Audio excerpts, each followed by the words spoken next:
Hi అండి, అందరికీ నమస్తే. వెల్కమ్ బ్యాక్ టు మనందరి వంట. ఈరోజు మనం పిల్లలకి లంచ్ బాక్స్ రెసిపీగా అయినా లేదంటే ఎవరైనా బంధువులు వచ్చినప్పుడైనా చక్కగా స్పైసీగా టేస్టీగా చేసుకునే టొమాటో బీన్స్ పులావ్ చూడబోతున్నామండి. చాలా ఈజీ, హెల్దీ కూడా.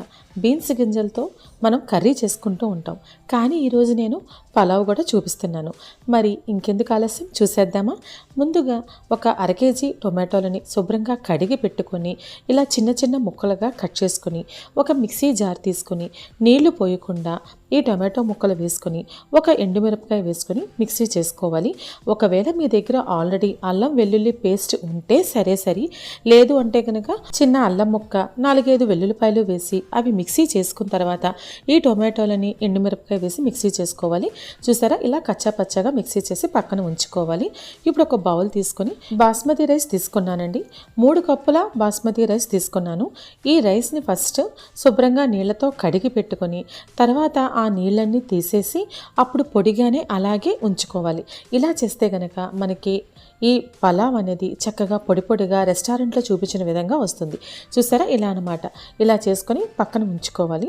ఇప్పుడు నేను మీకు ఈ పలావ్ అంతా ఒక స్టీల్ కుక్కర్లో డైరెక్ట్గా చూపించబోతున్నాను. ఇప్పుడు 3 కప్పుల నూనె వేసుకోవాలి, అంటే 3 పెద్ద గరిట్ల నూనె వేసుకోవాలండి. 3 కప్పుల బియ్యం కాబట్టి నూనె కూడా దానికి తగ్గట్టు ఉంటేనే బాగుంటుంది టేస్ట్. ఇప్పుడు కొన్ని జీడిపప్పు పలుకుల్ని లో ఫ్లేమ్లో పెట్టి దోరగా వేయించుకోవాలి.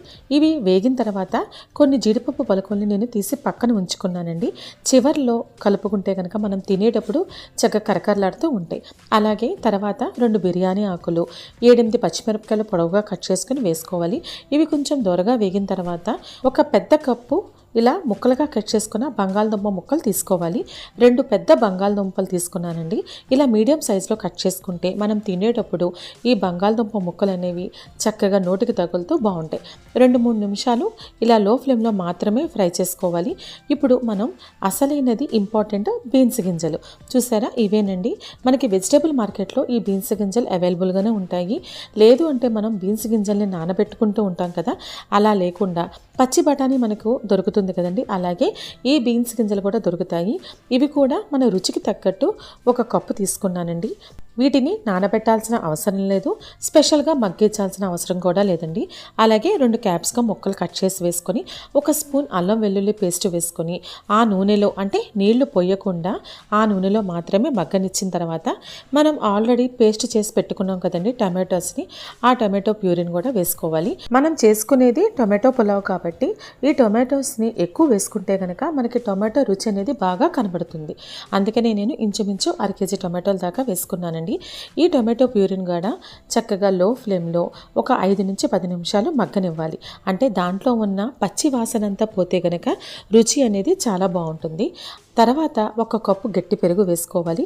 అలాగే 1 స్పూన్ కారం వేసుకోవాలి. నా దగ్గర ఉన్న కారం చాలా స్పైసీగా ఉందండి, అందుకే 1 స్పూన్ మాత్రమే వేసుకున్నాను. అలాగే 1.5 స్పూన్ ఉప్పు వేసుకోవాలి. 1 స్పూన్ జీలకర్ర ధనియాల పొడి వేసుకోవాలి. 1.5 స్పూన్ గరం మసాలా పౌడర్ వేసుకోవాలి. ఇలా అన్నీ వేసుకున్న తర్వాత వీటన్నిటినీ బాగా కలిపితే కనుక మనకి ఈ టమాటో పులావ్ అనేది భలే టేస్టీగా వస్తుందండి. ఎందుకంటే మనం ముందే ఉప్పు కారం అన్నీ వేసుకొని చక్కగా అంతా కలిసేటట్టు కలుపుకున్నాం కదండి. తర్వాత మనం బియ్యం వేసినప్పుడు కూడా ఈ రుచి అంతా బియ్యానికి పట్టి భలే టేస్టీగా ఉంటుందండి. ఇప్పుడు మనం 3 కప్పుల రైస్ తీసుకున్నాం కాబట్టి ఆల్రెడీ టమాటో ప్యూరీ అలాగే పెరుగు వేసుకున్నాం కాబట్టి 1 కప్పు బియ్యానికి 1 కప్పు నీళ్ళ చొప్పున నీళ్లు పోసుకోవాలి. అలాగే నీళ్లు బాగా మరిగిన తర్వాత ఇలా మీల్ మేకర్ వేసుకోవాలండి. పెద్ద మీల్ మేకర్ అయితే కనుక చూడడానికి బాగుంటుంది, తినేటప్పుడు కూడా భలే టేస్టీగా ఉంటాయండి. అదే కనుక మీరు టమాటో ప్యూరీ పెరుగు వేయకపోతే కనుక 1 కప్పు బాస్మతి రైస్కి 1.5 కప్పు నీళ్లు తీసుకోవాలి. అలాగే కొంచెం పుదీనా, కొంచెం కొత్తిమీర వేసి వీటన్నిటిని బాగా కలుపుకొని మనం ఆల్రెడీ రెడీ చేసి ఉంచుకున్న బియ్యం వేసుకోవాలి. ఇప్పుడు నేను చెప్పిన కొలత మీకు బాస్మతి రైస్ కండి. అదే కనుక మనం మామూలుగా అన్నం వండుకునే సన్న బియ్యానికైతే కనుక 1 కప్పు బియ్యానికి 2 కప్పులు నీళ్లు వేసుకోవాలి. అలాగే ఇప్పుడు చివర్లో 2 స్పూన్ల నెయ్యి వేసుకొని అంతా బాగా కలిసేటట్టు కలుపుకొని ఒకసారి రుచి చూసుకుంటే మీకు ఉప్పు కారం తగ్గితే మళ్ళీ ఇంకొంచెం వేసుకొని కుక్కర్ మూత పెట్టి 3 విజిల్స్ వచ్చేంత వరకు ఉడికించుకోవాలి. ఇప్పుడు నేను స్టీల్ కుక్కర్లో చేస్తున్నాను కదండి, అందుకే మీడియం ఫ్లేమ్లో పెట్టి ఉడికించుకున్నాను. స్టీల్ కుక్కర్ కాబట్టి అడుగంటకుండా మాడకుండా ఉండాలంటే మీడియం ఫ్లేమ్లో పెట్టుకోవడమే మంచిది. చూసారా, చక్కగా పొడిపళ్ళాడుతూ మంచి ఫ్లేవర్తో మన టొమాటో బిర్యానీ రెడీ అయిపోయిందండి. మూత తీసిన వెంటనే కలపకుండా 1 నిమిషం అలా వదిలేసి తర్వాత గెరిటతో కలిపితే కనుక చక్కగా పొడిపళ్ళాడుతూ వస్తుందండి. మెతుకు అంటుకోకుండా విడివిడిగా వస్తుంది. ముందే మనం తీసి పెట్టుకున్న జీడిపప్పు ఉంది కదండి, అది ఇప్పుడు పైన జల్లుకొని రైతాతో తింటే భలే టేస్టీగా ఉంటుందండి. దీంట్లో మనం ఆల్రెడీ కర్రీకి తగ్గట్టు మసాలాలన్నీ వేసాం కాబట్టి రైతాతో తింటే చాలా బాగుంటుంది. మరి మీకు నచ్చిందండి నా రెసిపీ? మరెందుకు ఆలస్యం, మీరు కూడా ఒకసారి ట్రై చేసేయండి.